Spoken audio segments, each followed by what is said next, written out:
Hi, my name is Ryan Lane, and welcome to my review channel. So for today's movie, I will be reviewing Shortcomings, directed by Randall Park and starring Justin Min, Sherry Cola, Ali Mackey, and Debbie Ryan. So the story follows Ben, played by Justin Min. He's a cynical movie lover whose life isn't going too well, to say the least. He's the manager of a movie theater that doesn't attract many customers, and the theater itself isn't up to structural code, which will pay off in depressing fashion later on in the movie. His relationship with Miko, played by Ali Mackey, isn't going too well thanks to Ben's relentless cynicism and his very apparent white girl fetish. For context, Ben is Japanese.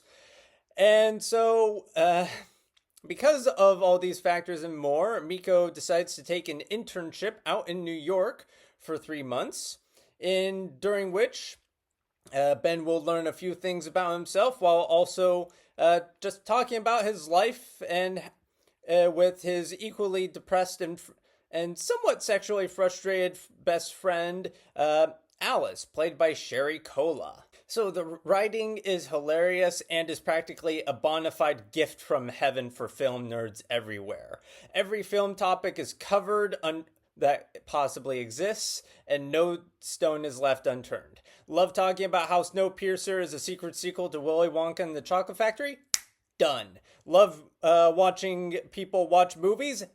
Done. Love watching people critique / praise Crazy Rich Asians in equal measure? Done, and done. Plus, the writing also lends the characters three-dimensional characterization, and it really does, and this is especially important as part of this film's recurring humor is that it likes to make fun of Gen Z hipsters, and which... Like, for example, at one point there's a line about Hispanic Marxism.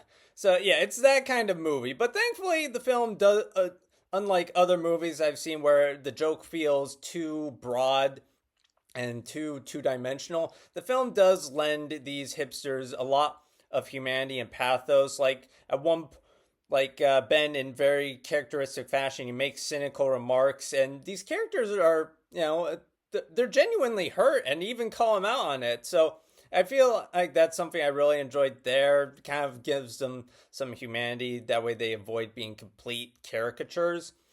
However, I will say this. The writing for its central lead can feel a bit repetitive at times, especially with regards to his self-destructive behavior. More on that later. Also, the humor. Like I said, the humor is amazingly well done. So much of the humor comes from each character's scathing psychological profile of one another. It's very good and very insightful. The humor feels organic to every character. There's never a moment where you go, yeah, that's a funny line on paper, but it's not a funny line for this character type moment. So, very well done.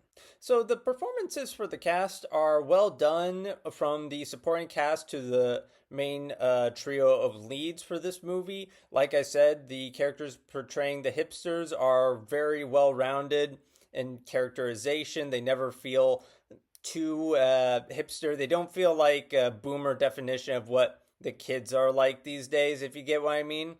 Also, Justin Min, he excels in his performance as Ben. You really come to appreciate just how his cynicism is a cover-up for his self-loathing and depression at the pretty squalid state of his life, being a failed film major that dropped out of college. It's very well done. Min does a great job at portraying how his character manages to have so many friends, despite Ben being, I'll just say it, an otherwise pretty terrible person. However, I will say the film does push the limits of this aspect of his character a bit. And this becomes especially apparent during the New York portion of this movie. So, anyway, at one point, having been fed up with his stay of things in California, Ben decides to go out to New York to meet with friends. Anyway, he goes there, and a formula kind of becomes readily apparent. Ben meets new person.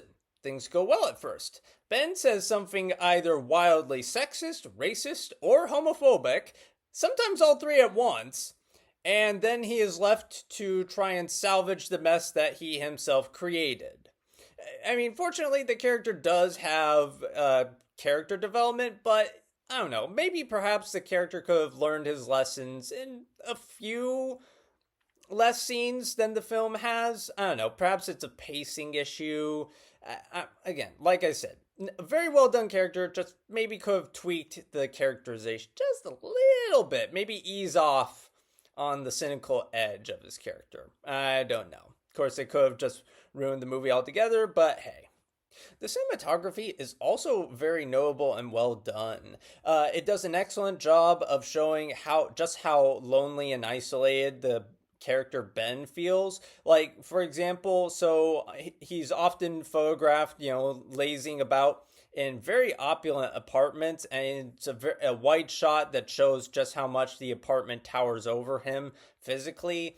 And when he's with people at a party, there's like one good shot that creates a nice frame within a frame effect, and just showing how even when he occupies the same physical space as other characters, he's still isolated. And even when he's, sharing a bar booth with friends, he's shot in singles while the other characters are shot in doubles. So great job there using the camera to demonstrate his loneliness. So though its central protagonist's personality can be a bit of a tough pill to swallow at times, Randall Park's directorial debut features empathetic writing and layered performances.